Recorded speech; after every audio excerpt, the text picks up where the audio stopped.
Hello, hello, testing one, two, three. Okay. So if you're watching this, guys, hello. Whatever time you're watching this is recorded for you guys. Because I need to cover all my topics, and this is the very last sort of combined 2 or 3 lectures together. Because it's coming to the end of the semester, and I don't think you guys will. I don't think number one, I don't think I have enough time to cover this, as I mentioned before. So just doing this one time through, sitting through. Hopefully this video is not too long. I have to cover all of this, maybe not in full detail, but yeah, just for you guys to go through this as our last part of our curriculum for IMC. So we're going to look at a few of these things: broadcast, radio, print, support media, direct marketing, sales promotion, things that we have mentioned before in passing, but now we just sort of elaborate on certain things and look at certain categories on a broader context. All right. Hopefully this helps you guys understand IMC as a nature much more with all these platforms as we wrap up our class. Right. So first things first, broadcast. Let me make this smaller. Right, broadcast media. We mentioned broadcast before many times. I think in your part B, in all your assignments, we mentioned about broadcast media.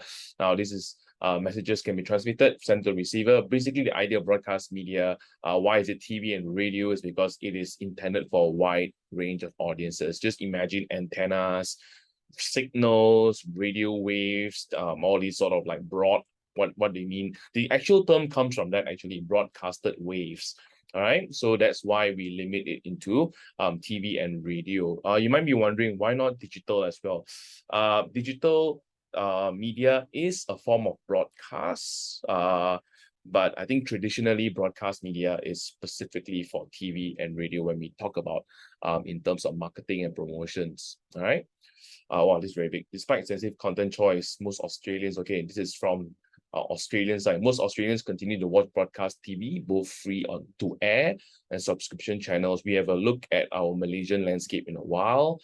How much TV do we? Let me sort of like put this over here so that I don't cloud this. Okay, how much TV do we watch in Malaysia? According to latest statistics, average Malaysian watches 5 hours and 4 minutes of broadcaster content, radio or TV. All right. In 2020, 2021, see, if you're one of them watching TV, you're one of them. But I think this is, like I said, second point is an increase because of COVID-19 lockdown back in 2020. And, people are tuning in to watch radio, to hear radio, sorry, and to watch TV announcements for latest news regarding any updates or lockdown. So I think this is a main contributing factor. Why is there a rise in this past few years? Demographically, third point, demographically, the Malay population leads the highest number of racial categories, with majority coming 45 65 years of range. This is not surprising. As I mentioned before in class, and I think logically, I think you guys can also understand, TV is the traditional sense of TV. All right. So later on, we look at what TV is doing to sort of still broadcasters and TV is still doing to remain profitable and relevant. But traditionally speaking, we all understand the traditional understanding of TV, the audience, the demographics, the content. It's not growing with the younger generation, including my generation, slightly above me, you guys and your juniors, those below your age range of 20, 25, right? Younger generation is not as active as much as the eyeballs and attention span are on mobile devices such as Netflix, YouTube. There's a resurgent rise of broadcast content on digital platforms. This is what I'm going to get into. This is what I'm going to get into, which is your Malaysian broadcasters or just any global broadcasters are trying to pivot to the digital platform. Still made by the same broadcasters who own these stations, own these big TV, radio networks, but they make it into digital platforms. So this is a way to cope, I guess, a way to be relevant in today's growing digital segment. All right, they made it into content on demand or on stream. I think you guys know what I'm talking about. So this example for Malaysian context, we have Astro, one of the biggest, if not the biggest, subscription-based channel in Malaysia.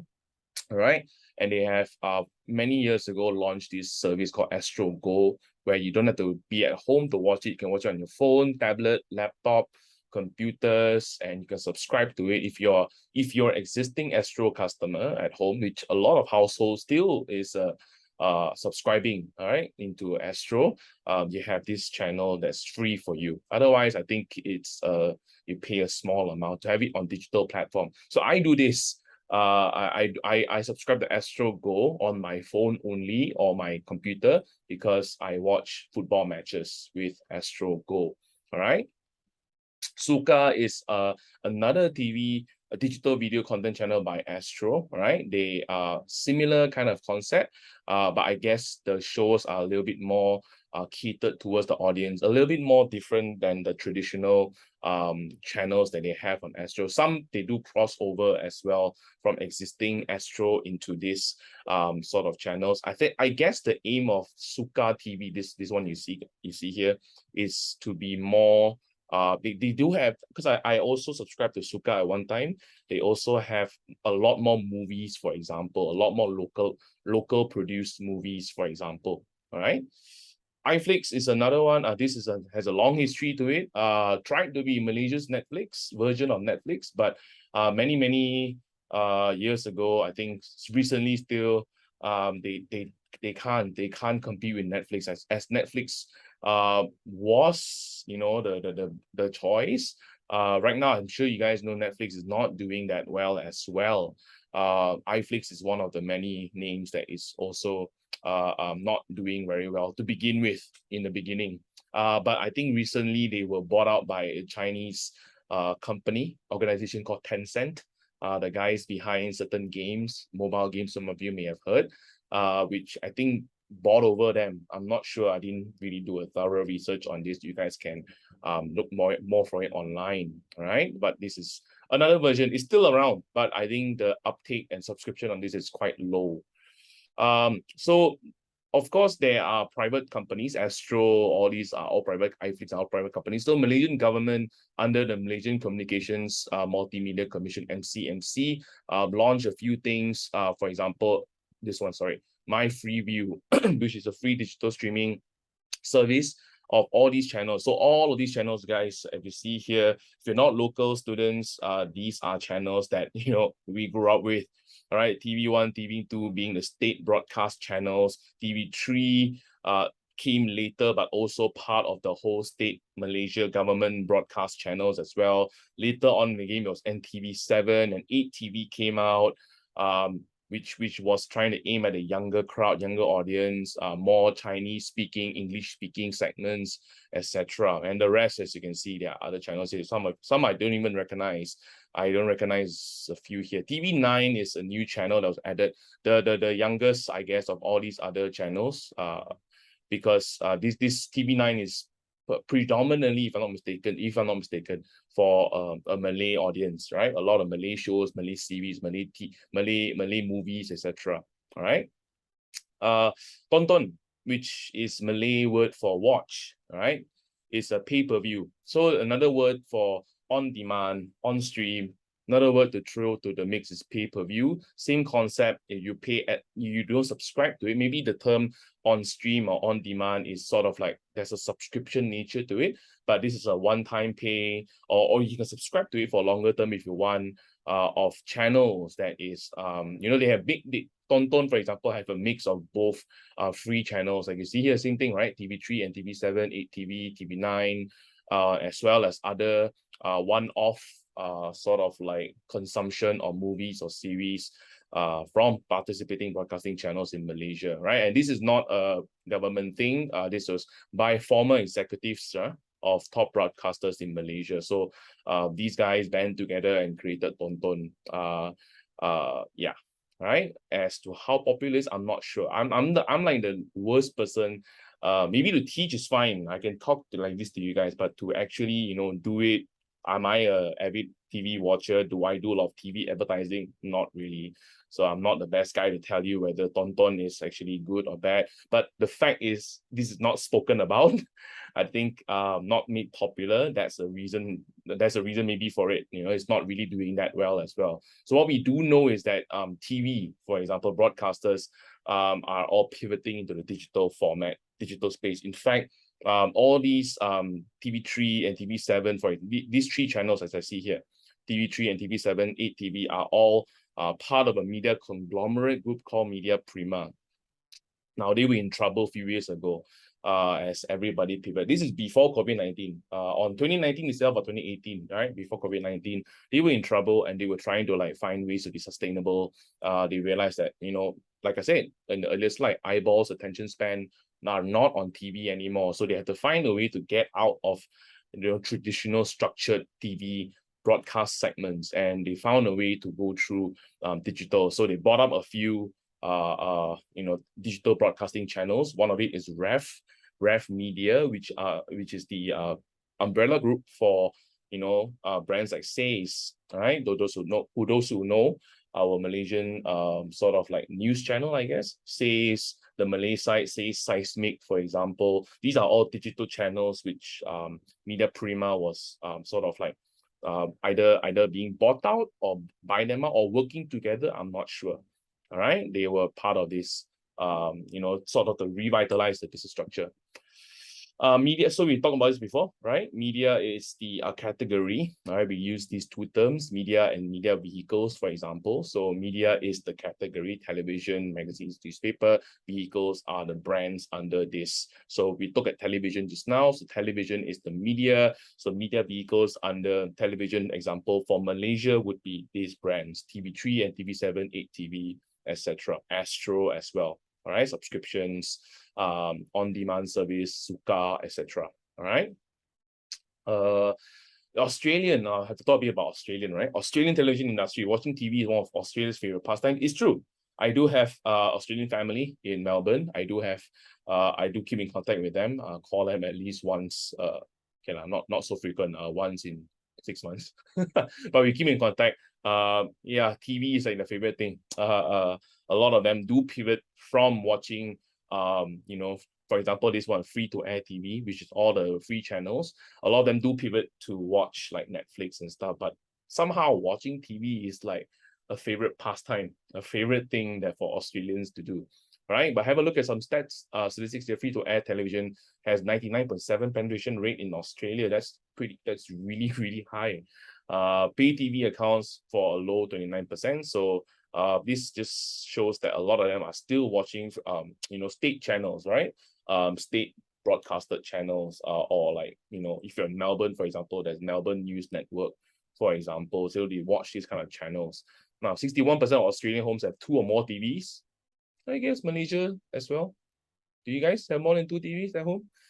A rural metropolitan divide exists in industry. Industry is also split between FTA and subscription channels, so everywhere's the same. I think everybody wants a slice of the pie. Everybody wants that attention span from consumers, whether you watch free to air or subscription. All right. These are examples of channels in Australia that is not in subscription broadcasting. ABC, Channel 7, SBS, etc. All right. You can read the same sort of things here. You can read on this on slide on your own. Australian television industry, pay TV, viewers can pay a fee to receive programming. So the way Australian, I've done some research on this, it's very similar to how things are in UK. When I was studying in London, we were all, you know, sort of, there's a checklist of things that if you guys are going to Australia, maybe this is good information, or you want to do postgraduate studies in London, we were all given a checklist of things to sort of like, you know, make sure we bring this, bring that. And I'm speaking as a student when I was studying in London. So, and at the bottom, there's this thing there that says, if you do bring a TV, do know that you have to pay a license fee. And I'm like, what is a license fee? What's going on? So hence I didn't bring a TV. But some of my my classmates, some of my flatmates do brought a TV. They bring along a TV with them when they either from overseas or they just bought one there, and they all had to pay a license. They all had to pay a fee to receive programming. So whether it is you know, free to air or whatever, all right, there are providers that requires you to pay a certain programming fee. Okay, so in UK, I do know you have to pay for their iPlayer, BBC, all these kind of channels. Channel 4 is you know, for London, for UK, etc. This is, you know, for these kind of, in Malaysia we don't have such a thing, all right? Or maybe we're not there yet. Yeah, I can read this, the rest on your own, right? So it's just a little bit of a, maybe I shouldn't call this Australia. I gave more examples on London television industry. Advertising spend on TV, have a look. Advertising This is a very outdated slide, I think. Yeah, 2015. There you go. All right. I don't think TV commands such a high spend anymore.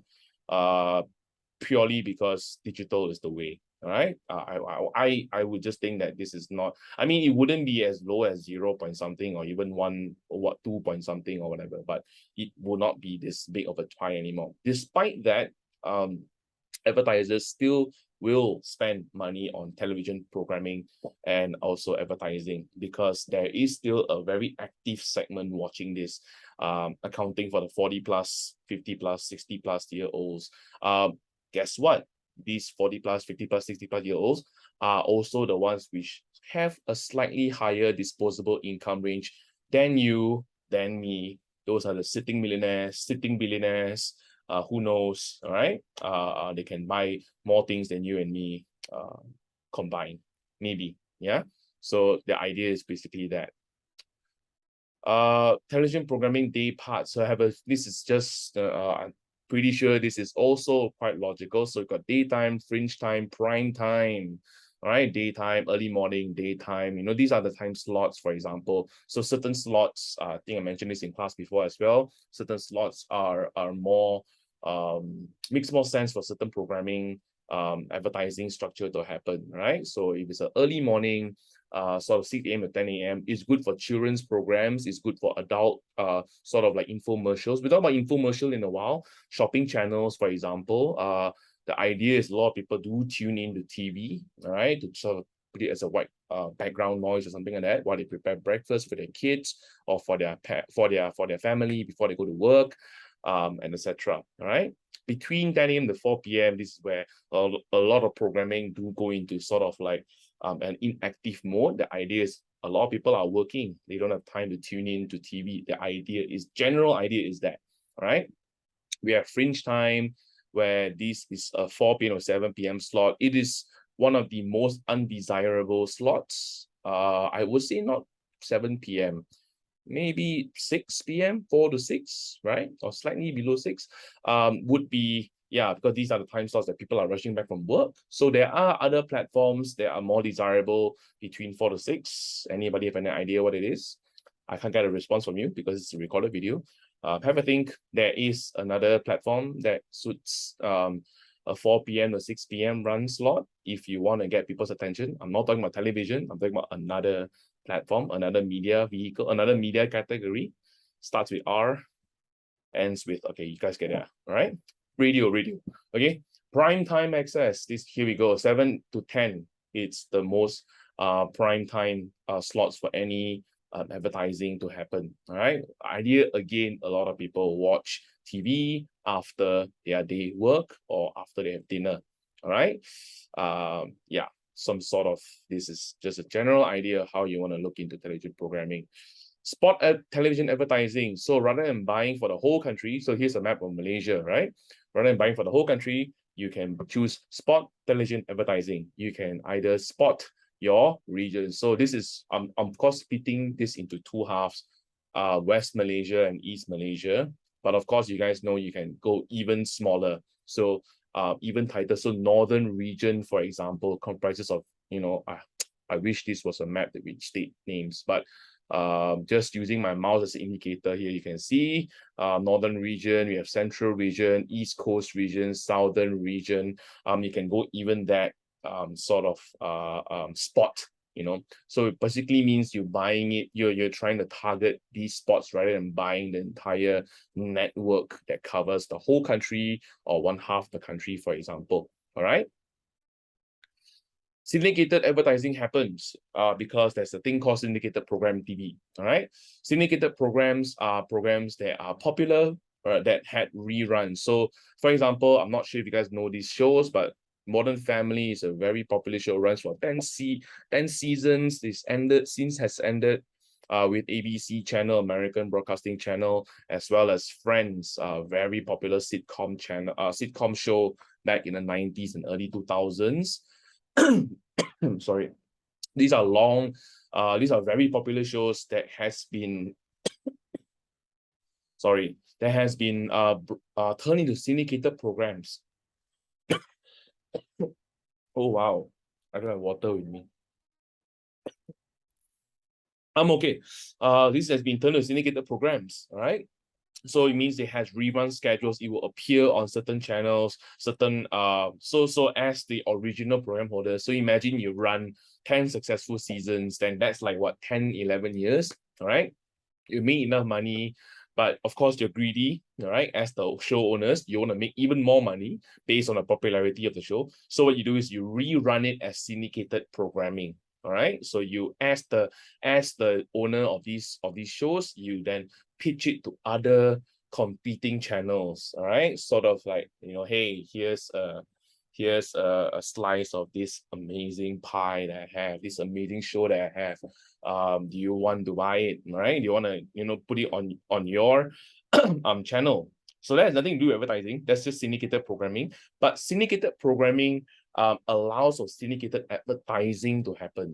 All right. So the idea is that it's all called a rerun of this series, for example. So imagine with me, Friends or Modern Family was rerun into one of Malaysia's channel, TV3. All right, TV3 and TV7, 8TV or whatever. It will cost a lot of money, cheaper than not say cheaper, as the original show when this was shown. Of course, no other competing channels can show. So but it still will be expensive. Anyway, the idea is it comes to TV3, and as a result of that, syndicated programming, because of the popularity. So have a look at this. As such, syndicated programs appearing on rerun schedules might be another great opportunity for those watching it for the first time or on repeat because of the popularity. Because of this, we have a term called syndicated advertising, right? You can then buy advertising spots on popular syndicated programming programming shows. For example, the idea is that it is a popular show. Yes, it's been rerun. It's a second or third rerun, but people still would, sort of tune in to watch it due to like connected popularity towards it. Well, when it was new, all right? Well, it was still a fresh idea at that time. People still watch it. Not as much, but a good bet that there are still good amount of people trying to watch it. Okay. Television advertising decision strengths, demonstration ability, institution value. So as I would say, I will summarize the strengths of television as it is still a very good tool to use. It reaches out to a mass market and is very visual. All right, very visual. Combination of all the senses, apart from taste and smell and touch. Right, it uses music. It's visually stimulating, audioly stimulating, etc. So that would be a strength. Limitations of it is, of course, costing is one. And I think, talking about strictly on television in the most traditional sense, people are leaving that platform. People are going on digital. All right. So yeah, that would be a limitation for television channels. Okay. Yeah, same thing here. Infomercial. Now, here's my favorite one. Infomercials are an alternative to conventional television ads. Before that, let me make sure that I put my audio, my output as, oh, it's not reading. Why is it not reading? Hello, hello? Oh, okay. I don't know why. I hope you guys can hear it. But I have a video to show you about infomercials. So infomercials are this. It's a combination of two words, information and commercials. So tada, infomercials. An alternative to conventional television ads, rather than showing a 20, 30-second ad, which nobody will watch, or maybe watch and be annoyed with it. Rather than that, pack information into it and make it into a purposeful sort of segment. All right. So this is a very, very old concept. It's not new at all, at least 20, 30 years in existence. And you have dedicated channels to TV channels, all right, to sort of like do these things. So typically involves a host. Later you'll see an example on a very epic case of infomercial, all right. Typically involves one host, two hosts, trying to sell you a product, trying to show you, demonstrate live, whatever live means, in front of you, how to use that product. And wait, I need to make sure that I'm recording this. Okay, it says stop record. Okay, so sad if I didn't record this. I'm like, no. Yeah, and yeah, basically trying to get you to buy. Call the number on the screen and buy this, and they try to create an urgency about it. Call within the next 10 minutes and you will get another one for 50% off. Call within the next 5 minutes, we throw in a free towel. For a very long time.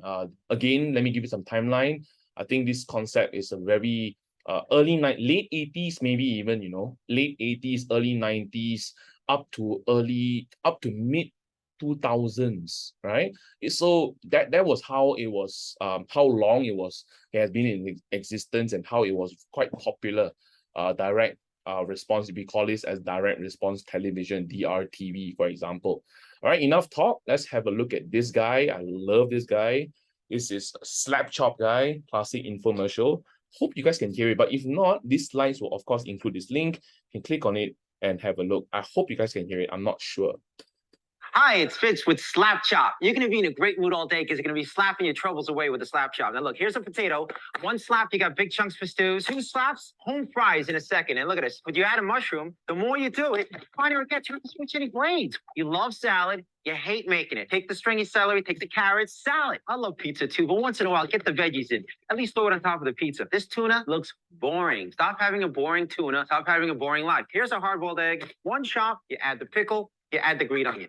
And then what you can do, you can mix things together. You can add the ham. You don't have time to make breakfast. You're going to have an exciting life now. Breakfast to go. You're going to love my nuts. Watch this. You can do everything in the cover. It's so easy. One finger.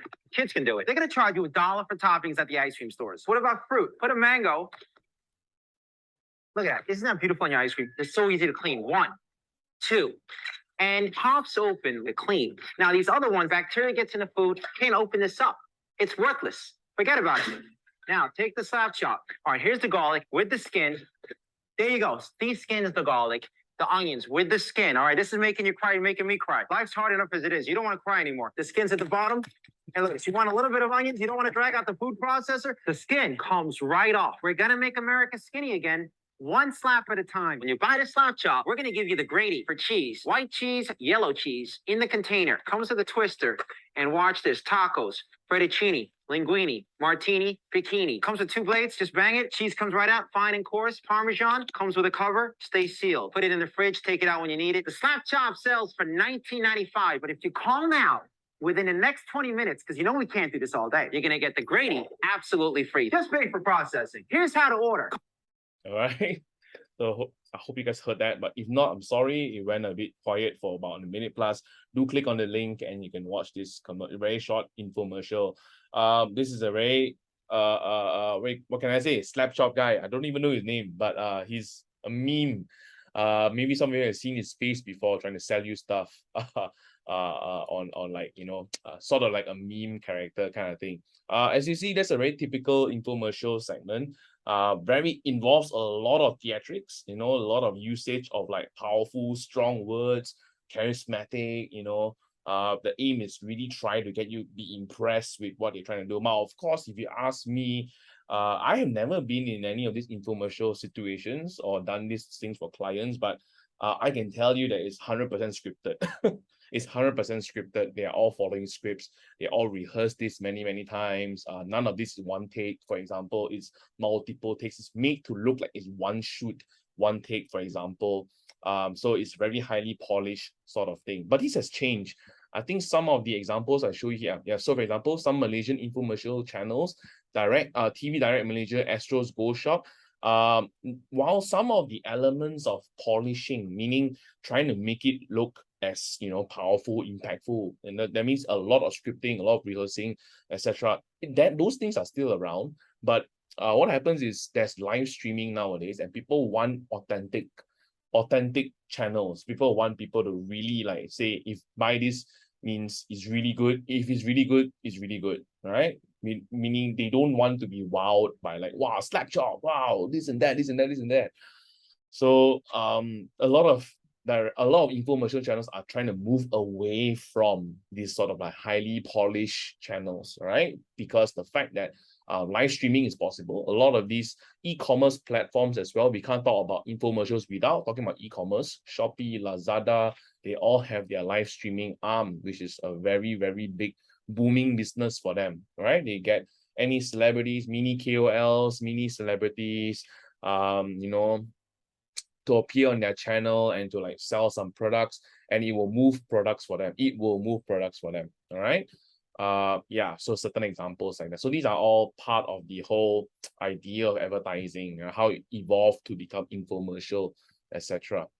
Brand or product placement. All right. So here we look at one particular movie and a few, I think, movies down here on how product placements and brands are also a form of advertising on movies, series, and TV shows, for example. 5 types of placement: visual, audible, used, integrated, and virtual. I'll go through what I mean in a while. So this is a case of James Bond 007. All right, 007, Agent James Bond.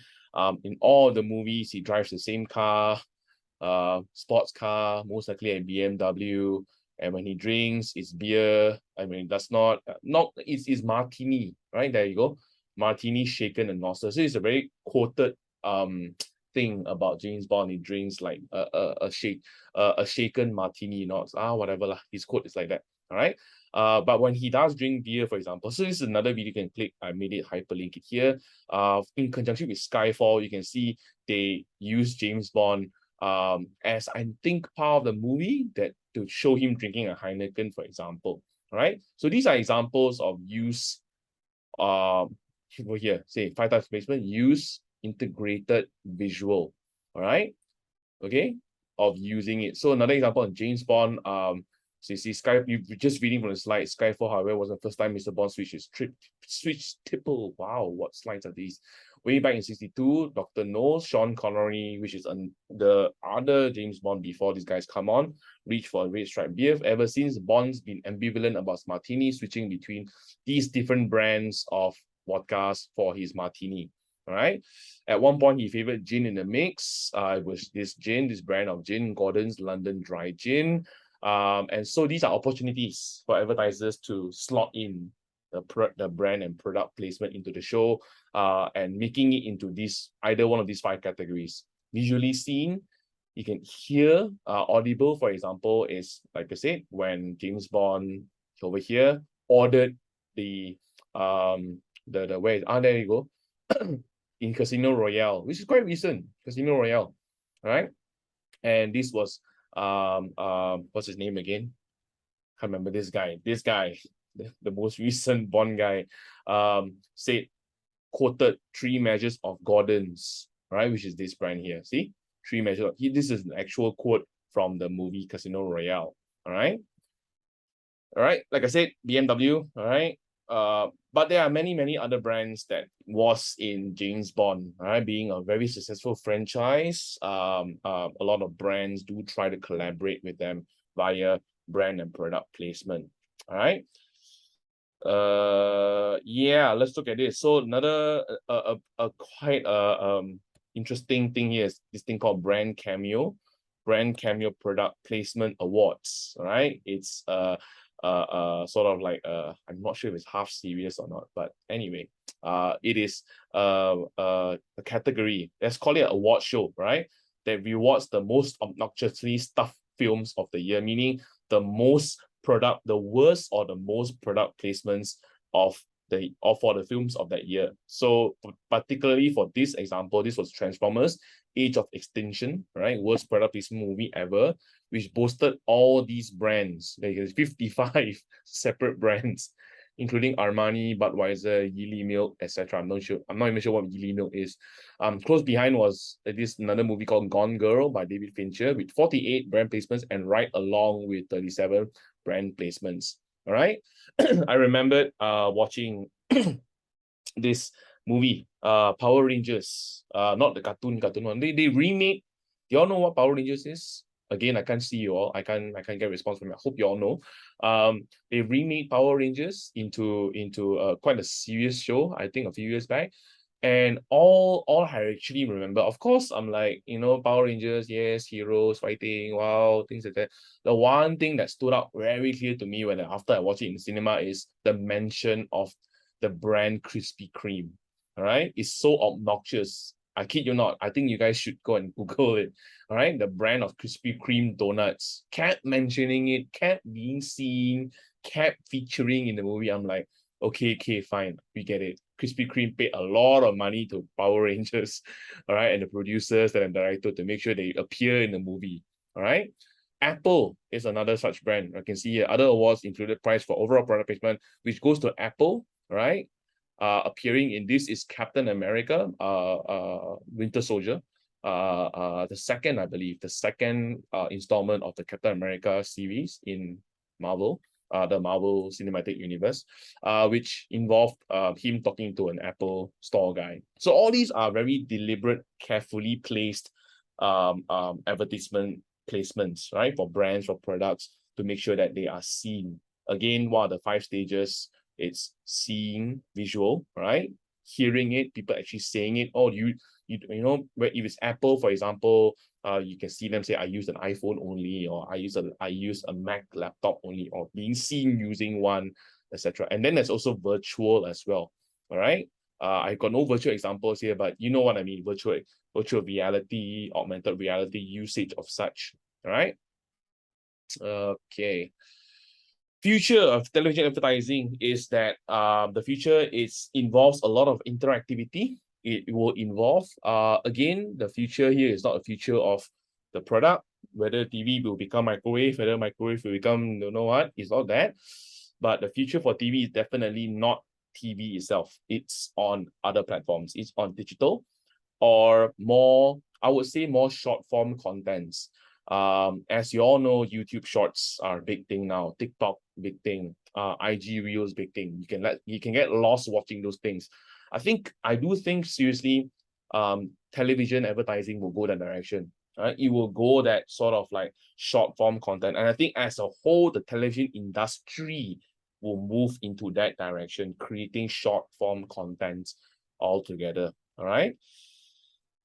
These are just measuring example in Australia. So you can read on your own how they measure, you know, people meter. Yeah, this one is called the people meter. How they measure what shows you watch, how often you watch it, etc. All right, really easy steps to see. 1, 2, 3, 4, 5, 6, 7 steps. All right, to make sure that you know they cover this. What works best in broadcast advertising? Broadcasters are still important as it's in the midst of pivoting to digital platforms. Like I said, future decisions on content production and research will be based on consumers' needs and how it resonates together with them. So you can see on this chart, advertising theme appeal that differs around the world. So you can real life situations, humorous, healthy. You can see the country charts here, Asia Pacific in yellow, for example. You can see here that whatever that's yellow, that is more for us, Asia Pacific.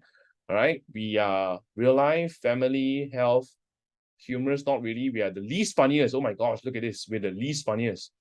We are high energy, are we? Value, yeah, maybe, but we lost out to who's green? North America. Really? I don't believe. Yeah, these kind of things. So it's centered towards thematic, this kind of theme building around your advertising.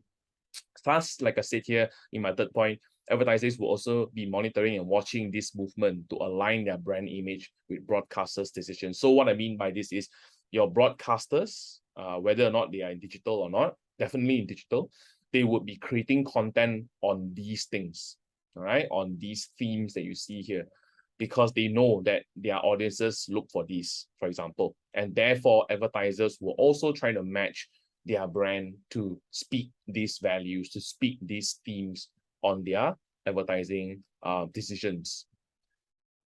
Okay, and we move on to radio. Radio, almost 100% of homes and cars have radio. Radio was once part of local business communications. Now it's sought out by regional national brands. As with television, radio is moving away from analog towards digital transmission. What kind of transmission we're talking about? We're talking about like things like podcast segments. Here we go. Radio is still strong. Actually, let me backtrack this. I think I placed it here though. No, really?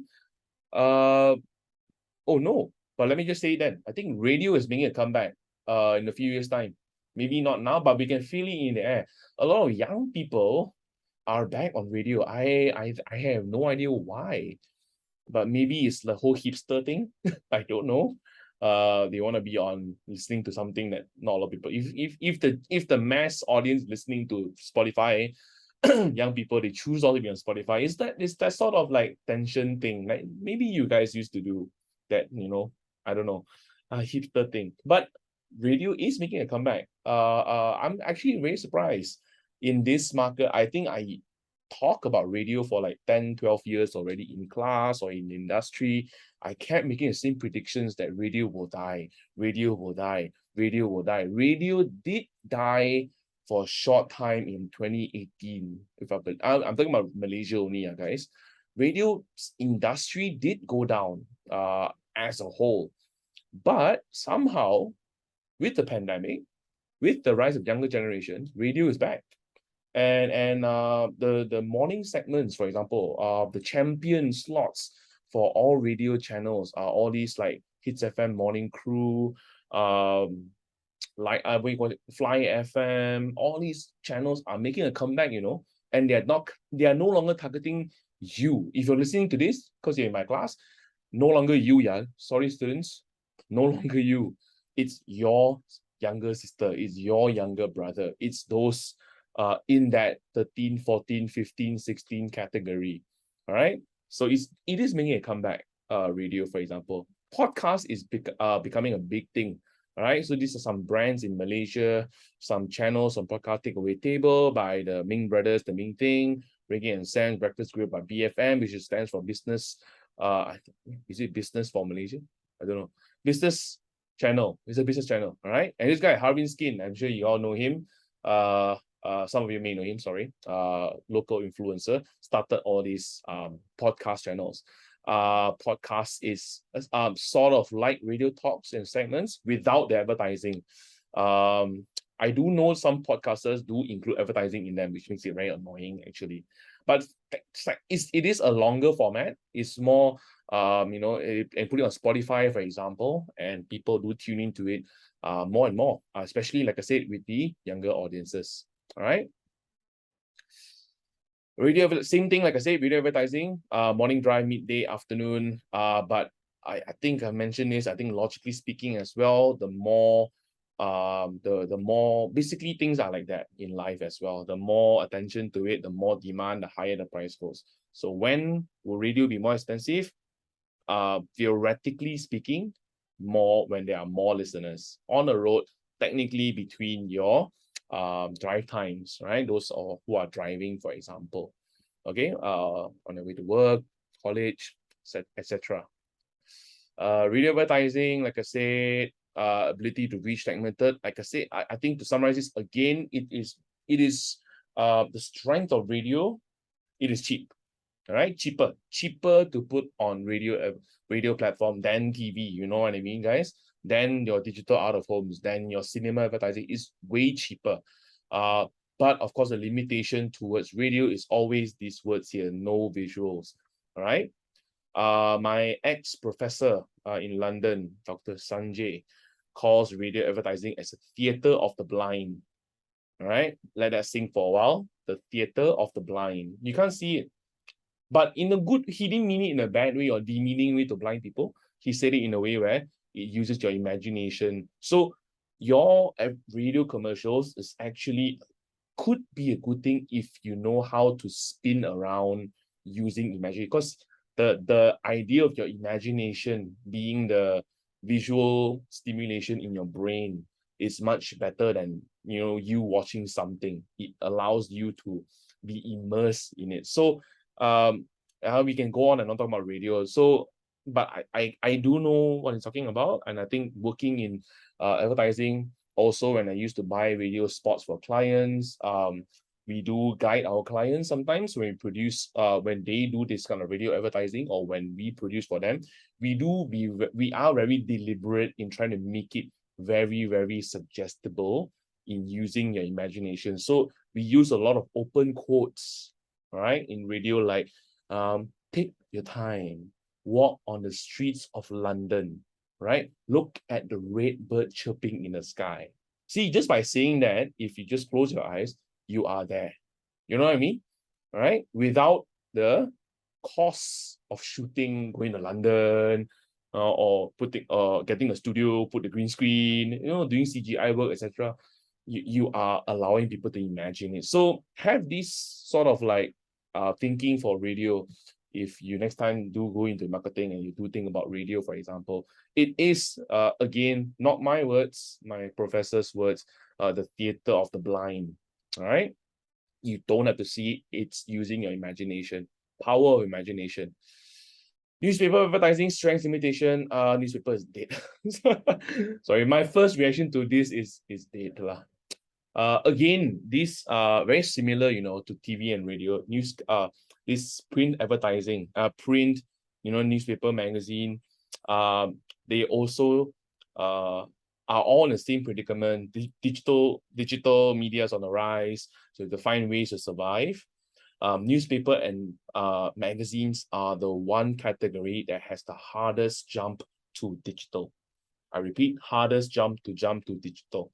They try to, I think magazines more than newspaper, all right? They try to jump, they try to go online, they try to make their content more social media accessible, more social media friendly, more interactive. Scan this QR code for a free copy of a magazine, which is a PDF document, for example, all right?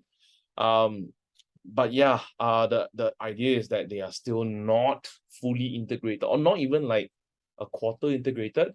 But as a result, what happens is, and this is a true reflection of what's really happening, at least with the magazine side, newspaper, they still have online news. So that's one area they're catering to, right? Even though the printing of newspapers is not really that important anymore, they are still doing online news segment, for example. Magazines, what they're trying to do is they're trying to make them more into content oriented than magazine oriented. So what used to matter for magazine is, your look, your shape of the magazine, the size of it. These things matter for magazines more than newspaper, because newspapers are more standard, you know what I mean? Standard shape and size, colors, etc. Magazines, the wrong material can give the wrong impression of the brand or the image it is. For a high-end magazine like Vogue, for example, the paper material is important. Gloss, right? High gloss, high, what do you call that? Whatever, high gloss, right? Silk printing, for example. So those things matter, all right?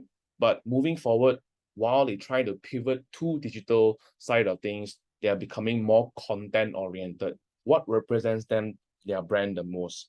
Not really on the placement and all those kind of things anymore.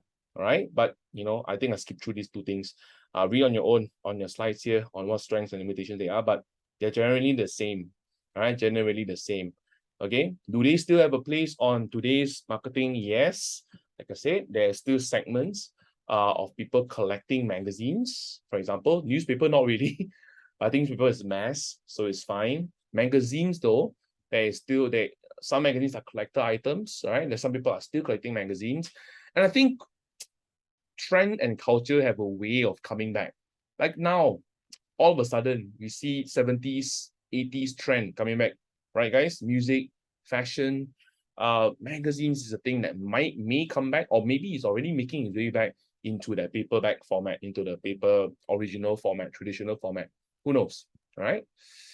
Next, we look at support media. Support media is basically what we want to say for a few things. Number one, billboards, out-of-home advertising, for example, it's a segment of this, all right? Digital version is known as DOOH, right?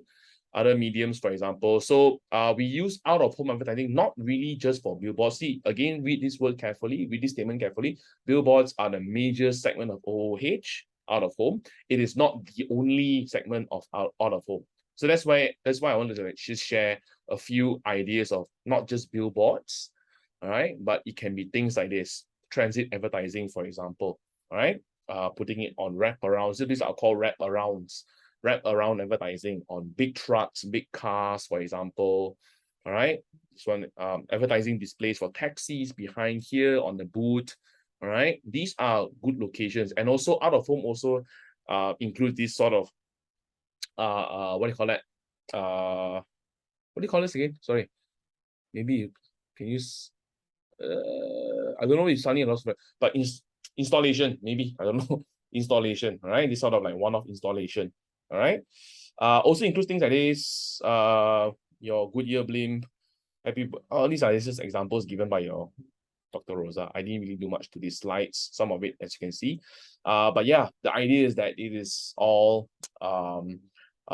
in this category of out-of-home support media. All right, so it's not just billboards, for example. Okay. yeah, mobile billboards, things like that. Okay, anyway, I'm done with this. Out of home advertising, strengths and limitations. Strength of out of home, it is big. It can be creative. So one thing I always like is out of home medium, like billboards, all these sort of installations. They are creative. So it's a good display of either client or advertisers' creativity. All right. You also get a lot of attention. So if it's done good, like for example, this is a really smart one lah. Obviously, no cars are being doused by paint. These are all installation. But imagine walking to a car park like this in Sunway or Sunway Pyramid, or in a lobby area, it piques your attention straight away. All right. Limitation is it is difficult. It is hard to implement, and I think one of the major stress if you're working in the agency is when you're dealing with out of home advertising is you're dealing with multiple suppliers, you're dealing with multiple printers, multiple people doing setup for you, and you apply permit and this and that additional costs. So there are different limitations for different things, but of course these are the limitations. Also because it is expensive, right? It can get expensive. This is not cheap. I don't know how much this is. I don't even dare to ask. I don't even know where this is actually. But yeah, right. But I think I mentioned to you guys before, we used to do a Subaru XV car launch. I used to be involved in it. And it's sort of like a mocked up version of the car, right? The front of the car with the steering wheel and everything. Take a picture with it. Go to a nearest Subaru showroom. And you can get 500 ringgit off your booking fee. All right, which the booking fee at the time was 1,200. So you pay 700 ringgit versus 500 ringgit. So it generated a lot of buzz, a lot of activity. A lot of people tried to use that route when they want to book Subaru XV. That installation cost us per unit, I think 30,000, 30-something thousand ringgit per installation. And we had it in like 13 or 14 different shopping malls around Klang Valley. So you can see how much it is. And the whole span about that time, from ideation, planning, ideation, and then doing all the things. The whole planning took us, I think, 3 months, 3 to 4 months. The whole event was 1 week. So that's what you need my here, short exposure time. You do all that work, and it's for like 1 week, 2 weeks. Is it effective though? Yeah, I would say it's effective. It's generally effective. But yeah, pros and cons. Okay. Packaging, another big thing as to consider for IMC.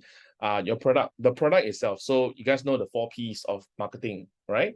Your price, your placement, your promotion, your product, the product itself. But apart from that, not just the product, but the packaging, the look and feel of it is also pretty important for to be considered as a marketing thing. All right.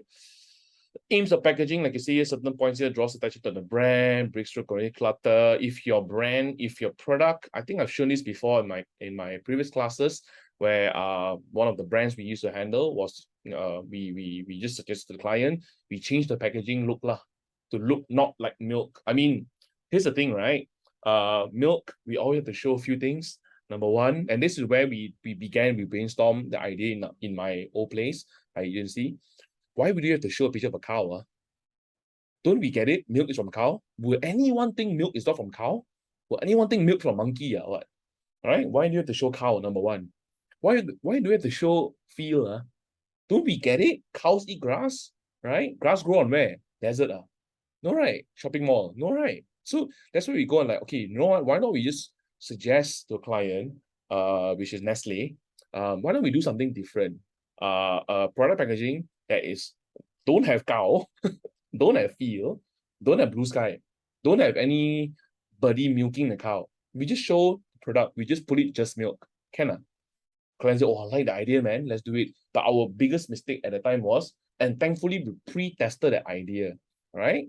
So I think I would better show it because I don't want to like just talk about it without showing it. The good thing about recording these sort of things is I get to record and I get to show, for example, Nestle Malaysia just milk. Let's have a look. This one. All right. Like we said, why not we told client, why not we just do this? Why not we just put it as that different colors for different product range, right? But our mistake was when we did this, we pre-tested it to a selected shopping audience. They couldn't tell this was milk. But again, that was also because at that time, everybody thought that, I think this picture sums it up here. Like, here, see this? Why must see cow? Why am I see cow? This is a common thing, it's a cultural thing. So our pre-test results came back saying that they don't associate this with milk. But then we were also like, hello, it says here just milk. It says here full cream milk. It says it is quite clear it's milk lah. So we stood by our decision, and clients actually say, you know what, we respect this, let's just go with this. And we created, again, let me go back to the slide. We created this breakthrough between competitive clutter. So there are different milk brands, but we managed to create a brand, all right, a product, just using product packaging. We didn't change the content, right?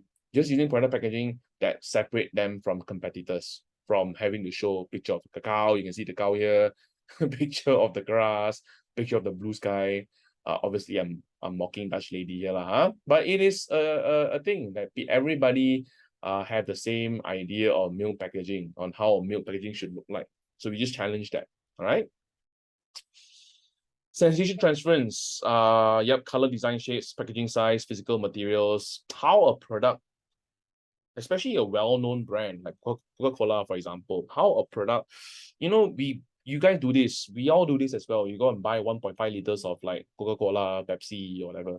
Just hold a bottle, and you will be able to tell the difference between a Coca-Cola bottle and, for example, the Pepsi bottle. You will tell the difference.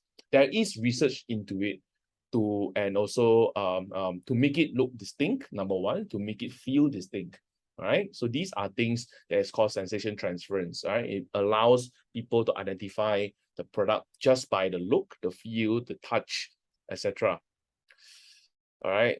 Some examples of packaging effect using color designs.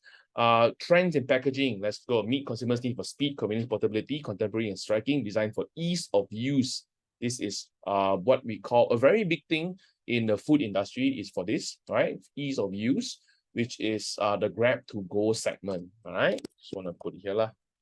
Grab to go segment. So you're on your way to work, you're in the train station, you are walking from one transit to another, and you just see it there, you grab it, all right, and you go, all right, whether it's a drink, whether it's food, whether it's anything, it is grab to go segment, all right. Top trends in food packaging: shelf ready, supermarket ready. Supermarket chains seeking to improve in-store efficiencies. They put pressure on manufacturers and distributors to provide packaging that makes it quicker, easier to get products on shelf. In their eyes, the less handling required in store, the better. At the same time, it needs to be easy for consumers to access products. Package fresh produce, and I think number two and number three pretty similar. Pouches, veggies in a pouch, herbs in a pouch, meat in a pouch. Today, almost every type of food has the potential of being packaged in a pouch. These are the design for ease of use. All right. But also it's a millennial and young people thing. I think millennials are not excluded from this. Gen Z, millennials, we are a victim of our upbringing, I would say, of our cultural upbringing. We are also the ones that, again, I don't belong in this category. I'm just saying, but I do know of certain, I'm not saying young, you guys young. I'm not saying like people like around my age who has never touched meat in their life. The raw form of meat, right? Never cooked chicken, never cooked fish, never handled raw products like that. As someone doing it for them, or it must be prepped and clean. How many of you guys here actually know how to break down a chicken? I can see a response. Okay, answer it in your own way. All right. How many of you know how to break down a fish or cut a vegetable? I don't know how many of you. Hopefully, or y'all say, yeah. If you do, I don't know this. If you do say you know, you better make sure you know. Because we are the contributor of all these pouch lah, pouch cheese lah, pouch veggie pouch lah, herbs pouch lah, meat pouch lah, everything in the pouch. Yeah, which is designed for good use, it's designed for convenience, but at the end of the day, it's gonna cost you a lot more money, right? This one all involve manufacturing, right? So yeah, we are all a victim of that. Latest trends in packaging design, humanization, kitchen art. So always put a picture of someone you're going to sell. I think that's something that I've learned from a previous brand I handled, which I should not tell you which one, because that's a product that failed. I don't want to talk about my failures, okay? Always put a human face, kitchen art, anti-digital, honest branding, humor and wit. I think a lot of, I think to go on top of these few trends you see here as well is the whole just being authentic. You're selling sambal, for example, sambal belacan, just sambal belacan, clear labeling, clear color, clear product. You can see the product, and don't hide it in a pouch like that. You open glass bottles, just be authentic. Always think what are people willing to spend on? Are you able to meet and match that expectation? That's the easiest packaging decision. All right. Even if it's cost more expensive to put it on a glass bottle, people can still see the contents inside rather than in a sealed paper pouch like this. All right. Even if you put a picture outside like this, there's a certain sense of like, you know, people are more at ease if they can see the things they are actually buying. All right. I knew it. Talk about millennial perspective. So yeah, the whole millennial thing. But I'm not saying it's bad. Another subject I teach this semester and last semester and next semester as well. Hopefully I see you guys. I don't know whether I'll see you guys. Is size, social issues and community engagement. We talk about things like social, sustainable development goals, SDG, how the world is trying to use less plastic, make environment more sustainable, help eradicate poverty, hunger, whatever the kind of things. A lot of these things hinges on young people, the millennial onwards, millennial Gen Z, how we perceive environmental sustainability, and packaging is a main contributor to sustainability. All right.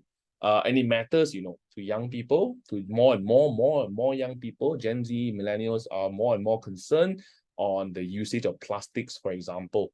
Utensils is one thing, straws another thing. You know, your packaging, your meal comes in a plastic or not. There are ways, this is not a size class, so I'm just saying I teach size. There are ways to counter this. For example, if you don't want to use plastic container, use paper box. But I think for a lot of advertisers, for a lot of marketers, we also need to think this is not a trend anymore. It's not a trend to be sustainable. It's a lifestyle. So we have to think if our product is catered towards the younger generation, we need to be careful not to be seen as going against what they value. All right, we can have the best product, but if our packaging is not aligned to the lifestyle and values of young people, if the product is for them, right, then it's not going to help anyone, right? Packaging evaluation, visibility, information, emotional appeal, workability, you can have a look at this, all right? On your own, it's just information for you all. Packaging structure, yeah, we went through this a few times already. Different colors, different interpretation, all right? You can, again, view these slides on your own, okay?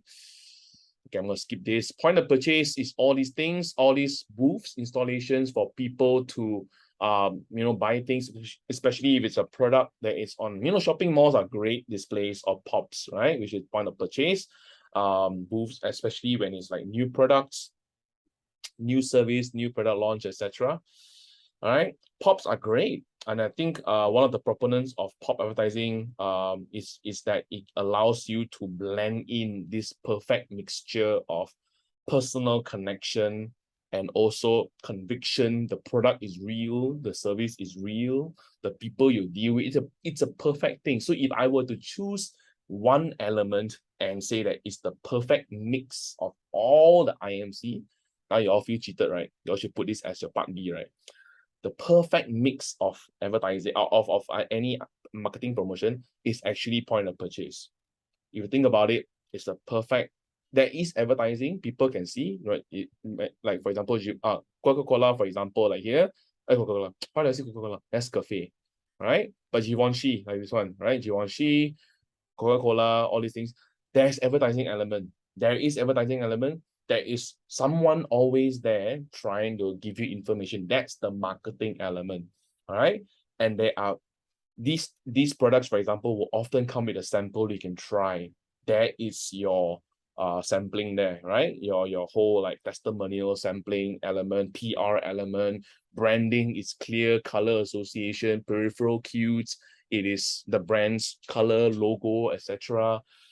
Involves somewhat, again, direct marketing, someone trying to sell you, personal selling, personal connect. You know what I mean? So almost, I want to say, point of purchase advertising is the one that combines all of it. If done correctly, all right? If done correctly, there's a lot of opportunities of failures as well, all right? Such as untrained staff, unmanned booths, that's the worst, all right? Going to this sort of displays, and if I really want to buy Chanel or Givenchy, nobody is there. And that's the worst. If you're standing there for 5-10 minutes, and I'm sure you all know lah, you go to our Sunway College, our Boulevard area. Some of you want to buy things or whatever. It's a student project. I get it. I'm not blaming anyone. It's a student project, but students there don't give a damn. If you walk by there, interested, no one there. It's like they're just playing on their phones, on their laptops. I've seen it also for my subjects, for science, when I ask them to do booth displays and also for the campaigns, etc. No, this kind of thing. So inactive or unmanned staff, unmanned booths, it's not, it is one of the risk factors, for example. All right. So certain more examples, right? This is Pirates of the Caribbean. As you can see, display of ship, all right? Almost like out of home installation, but it's in a shopping mall or departmental store, all right? For examples like this. Okay. So we have interactive display as well. I wish this was a video that I can just click and play, but I think you all know what this means, right? Using augmented reality, it scans, it's a camera, scans your surroundings, scans you, and displays an image of clothing that you want to try or things, for you to sort of like imagine on yourself. Works really well for fashion retail stores. All right, works really well for them. Why pop materials, point of purchase materials are unused? In the properly designed pop materials, space constraints, difficult to set up, lack of eye appeal, focus on increasing sales for a specific brand, but not for overall product category, which is a big thing. I think I'll choose this last one to talk about. For example, if you look at Nescafe, where's Nescafe? Here, all right? It could be, this is a new product, I don't know how to, a new product range maybe, all right? That focuses only on selling that product, but not particularly selling the brand. So a limitation, all right? I did say that this pop advertising, it is complete, but it has certain limitations. Like I said, risk factors, limitations. One of the limitations is that people, you are just targeted. It feels like a temporary thing. Whenever you see, think about it, guys, whenever you're shopping malls, departmental stores, you see this kind of installations. Oh, this one can play on. Oh, wow, I didn't know that. Oh, it's a GIF file. Oh, thank you. Thank you, Dr. Rosa. I don't know what this does, but it looks cool, right? Anyway, yeah, it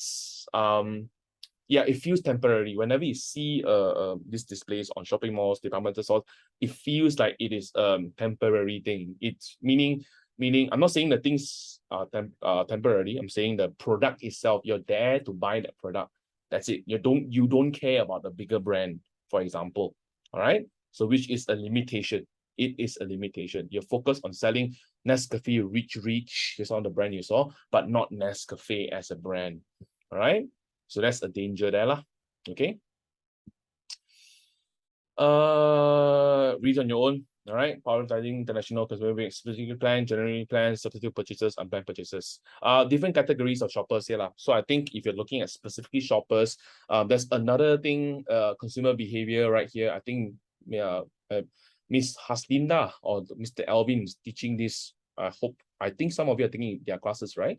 Hopefully you talk about this, different type of shopping behaviors. We have utilitarian shopper, which is the functional economic people. They go there, they know what they want, they buy it, they are not wavered. So they are the ones that's not wavered. They are not buying anything out of what's the word? Compulsion, right? Compulsive. I just buy this. Just see. You can't sway them, all right? I'm like that. I don't know whether anyone's like that. I'm like that. When I want to go buy grocery shopping, I want to buy eggs, I want to buy chicken, I want to buy vegetable, I want to buy Coca-Cola, I want to buy Nescafe. I'm going in there, 5 things, I know where they are exactly, I'll get it, I'm in and out in 5 minutes.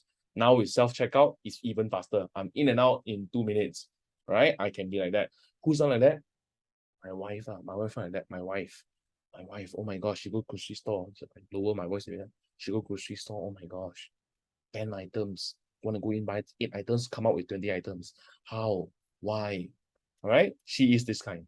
Okay, leisure shopping, right? The more likely to spend on the experience, more likely to see, oh, I like this, oh, I like that, right? And buy. Okay, so pop advertising, all these things are meant for which audience you guys think? This one or this one? Clearly the leisure shopping, right? For those who want to make spontaneous decision, impulsive decision. Oh, a lot more. Direct marketing, objective for direct marketing. Okay, done. Read on your own, guys. How direct marketing work? Direct marketing is another form of basically it's a form of personal selling. All right. Example of direct marketing, including packaging as well. All right, it directly sells towards the audiences. For example, objective of a direct marketing campaign, you can see here. All right, IKEA is really good at this.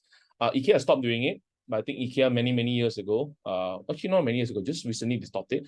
Always send to its customers a catalog of their new product range, which at that time, if you receive it, it's the shiz, it's the big thing, and you would want to have it.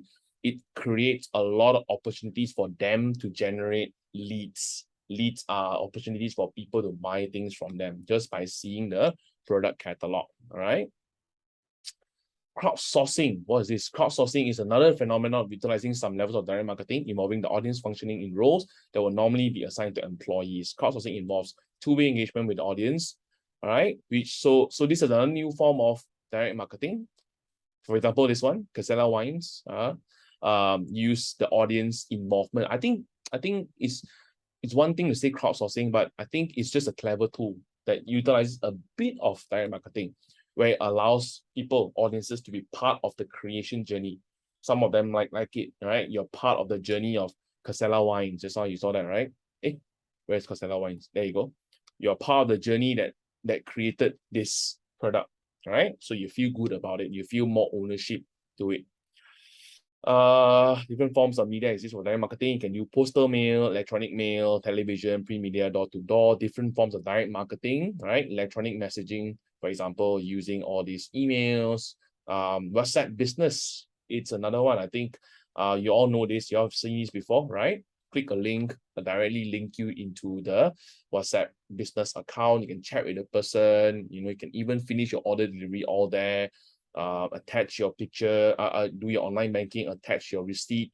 Everything is done in one space. All right, so WhatsApp helps. This kind of social networking site helped a lot. Television, like I said just now, infomercials, another video as well. Wow. Oh, it is an ad. Never mind. Television, all right. Why television again? This one we talk about it. Infomercials are a great example of direct marketing. All right. Drawbacks of using infomercials, I think we talked about it before, but another one to talk about is social pressure.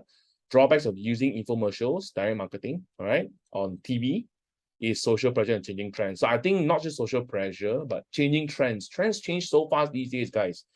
I have a friend who manages an online it's a boutique shop, all right, online fashion boutique shop.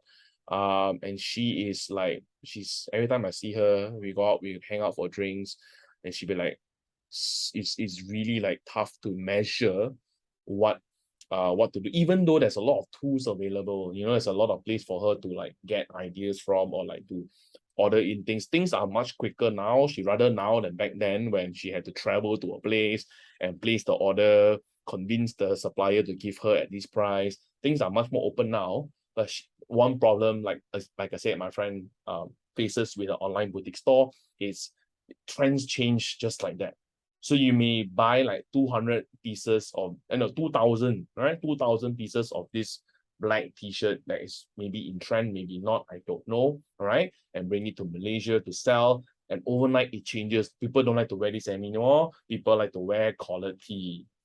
That's what we mean by changing trends. It fluctuates operational decisions, what product to sell, which product to manufacture. Therefore, it affects advertisers because you don't know what to advertise anymore. All right. So trend watching is another big thing, right? Trend watching, trend prediction is another big tool to come. All right. Print, you can use AR, for example. Print is print. All right, it is what it is. door to door, right? Salesman, leaflet, brochure, sample, templates, all these kind of like did I say templates? Pamphlets, okay, delivered to door, etc. etc. Does this work? No, right? People, I think, generally don't respond well already to these things. These are not things handed to you, yeah. These are things in your postal mail. Does anyone here read any promotions from any of these postal in your post box, sort of leaflet or brochure or sample? Sample, maybe, you might use a sample. Free conditioner, free shampoo, you might use it, but leaflet, brochure to ask you to visit a website, key in this to get special code, special discount. No.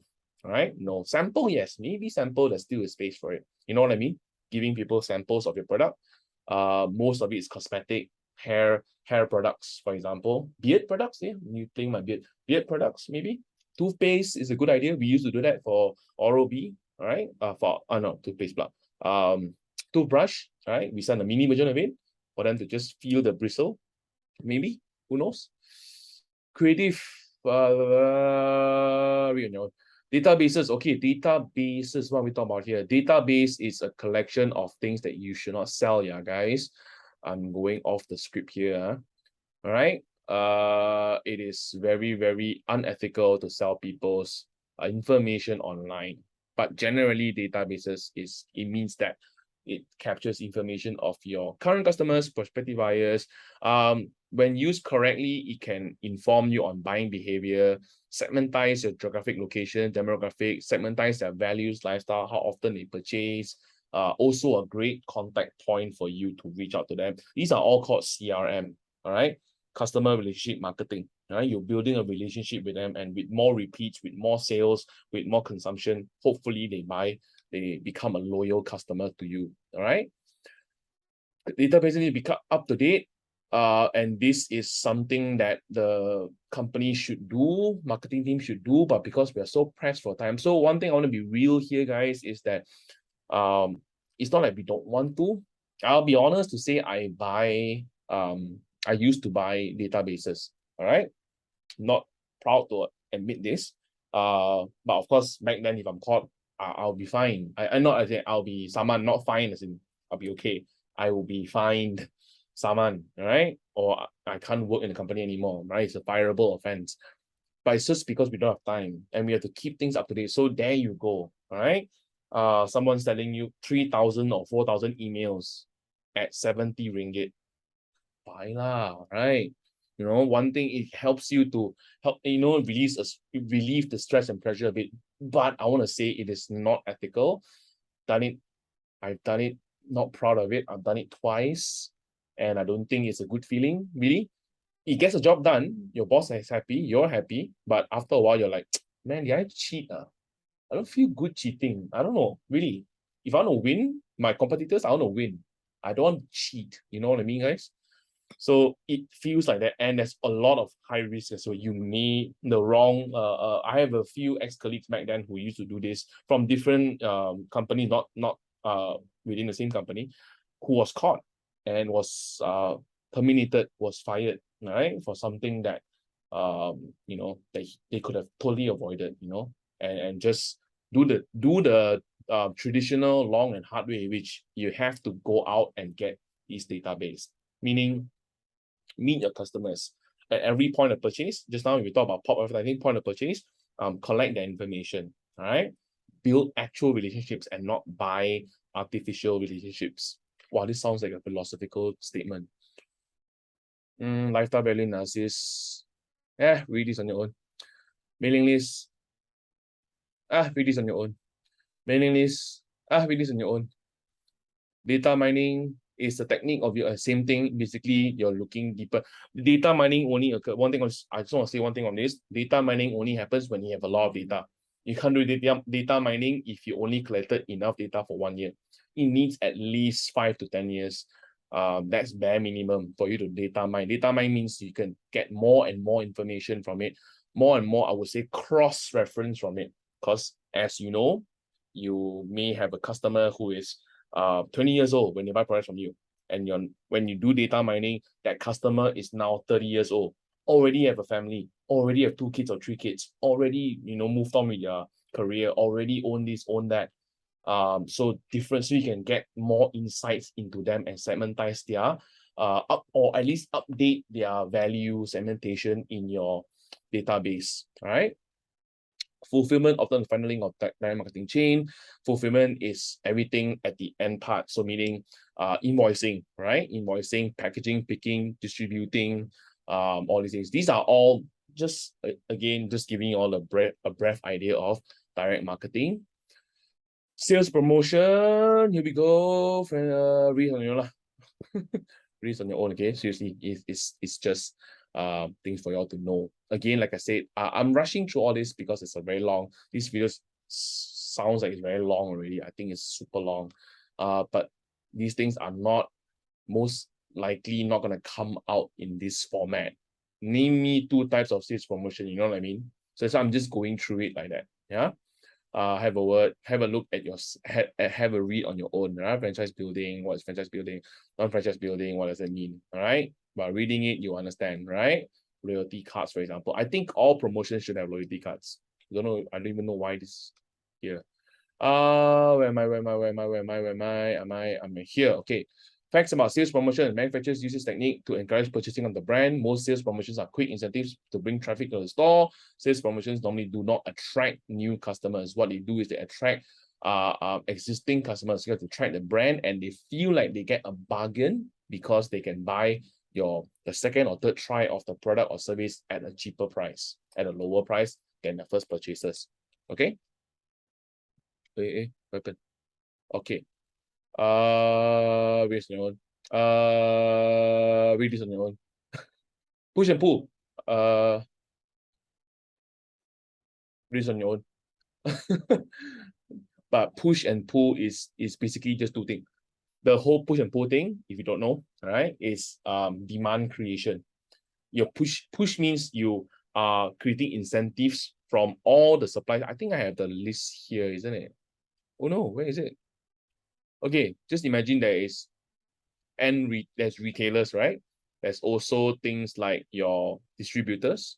There's also things like your when source or whatever to your customer. At every chain, you're creating the demand. That is push. So you're pushing the demand to your customers. All right. This also means you're giving out a lot of profit margin in return. All right, you're giving 20%, 20%, 20%. Buy now for 30%, buy one, free one. These are all very strong push strategy. You're creating the demand, right? Whereas a pull strategy, it's you are pulling the demand from them. You are not pushing it to them. So to put it in the simple terms, buy one, free one, for example. Buy 20% or 30% off. These are all push strategies, right? You're not thinking about it then. But if I say 20%, 30% off, buy it within the next week, you get 30% off, you might buy it, right? You create is for those more spontaneous moments. Whereas a pull strategy, I'm trying to influence the customers to think that my brand and product or service is good. All right. So I'm pulling in your attention, I'm pulling in demand from you. Okay, rather than giving buy one, free one, I'll offer things like trial. Try my product. Try for 7 days. Not happy, return. Those are pull strategy, right? The trial sampling, money back guarantee, these are all pull strategy. Pull strategy is more basic, I would say. Buy one, free one, 20%, 30% off, for example. Okay. All right, I'm almost to the end. Increase sales don't mean increase profits. That's true. Read this on your own. Okay. No. I won't say this. Santa's gone, sale is on. So this is seasonal. So understanding is increased sales do not mean increased profits. Hard to brain, right? But the thing is this. Just because it increased sales using profit, just because it increased sales using promotion, it does not mean you have profit, because you are giving the profit margin away. All right, in some sort, especially if your promotion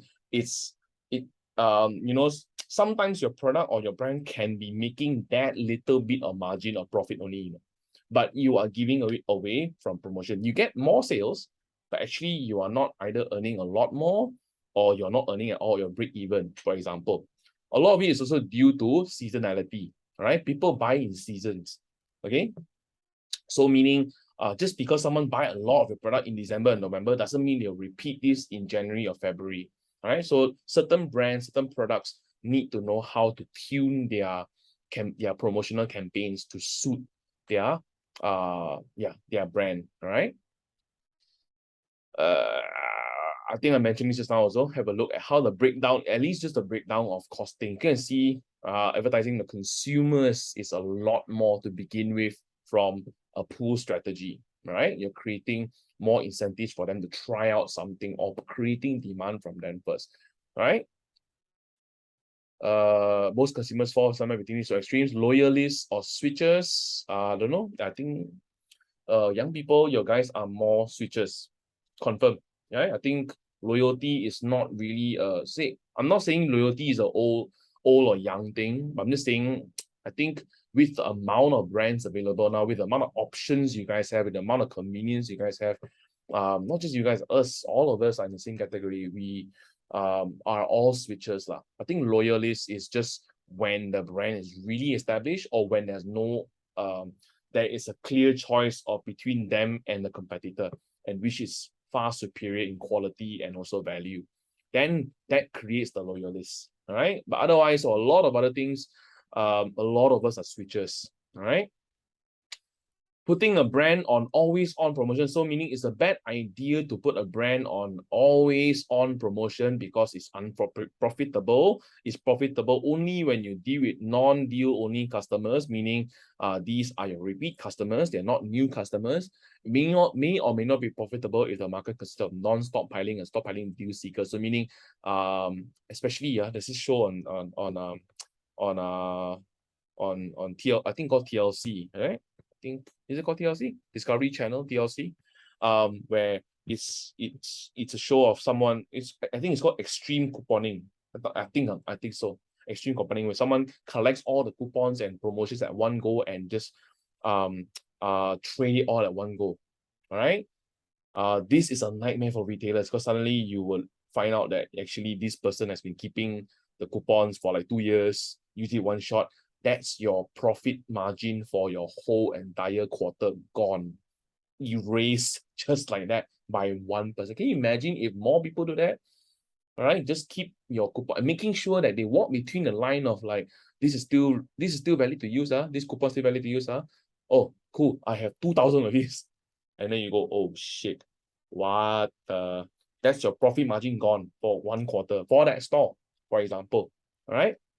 So stockpiling deal seekers, this is what we call them. Sales promotion trap, read on this on your own.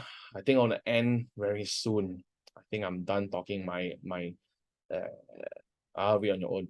I'm dying. Experiential marketing, just to end on this. This is a really cute example. Look for this online, guys. I don't have the video here, but I saw the video. I see this brand before actually, but I saw the video earlier. I need to attach it to the slides.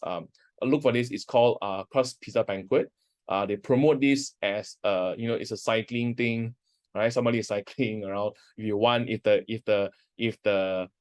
pizza near you, the banquet is near you, you can go and join them. All right. So it's called experiential marketing.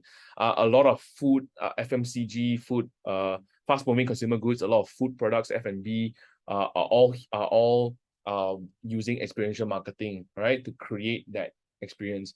When eating pizza is always with friends, it's always with an intimate setting. So that's why the idea is this. It's on the go. You can try, for example, not in Malaysia, okay? Before I go anywhere further, not in Malaysia. Trade promotions to end is nothing to do with you. Trades are your people in your distribution channel. These are all, for example, trade shows. Again, for marketers and advertisers, again, I'm sure you guys have heard of B2C before, business to consumer. This is more B2B, business to business. All right. So trade shows, for example, like this Hong Kong trade show is very well known. In Malaysia, we have Matrade, Malaysian Trade Fair.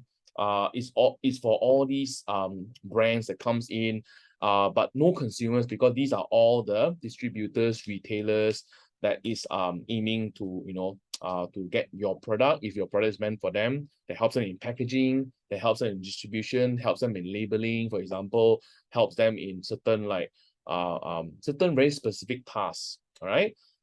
So as a marketer, to end with my IMC, it's also to think about these things. if your job requires them. For most part, marketers' job is B2C, business to consumer. But for some marketing jobs, it is B2B, business to business. And the businesses here are these your trade people, your intermediaries, your distributors, your retailers, all these people. So therefore, your marketing to them is different. They speak a different language. I'll take another 1 hour to talk about this. I don't know what to talk about, but I think your curriculum ends here. All right. So your trades are these basically trade shows, like I said here.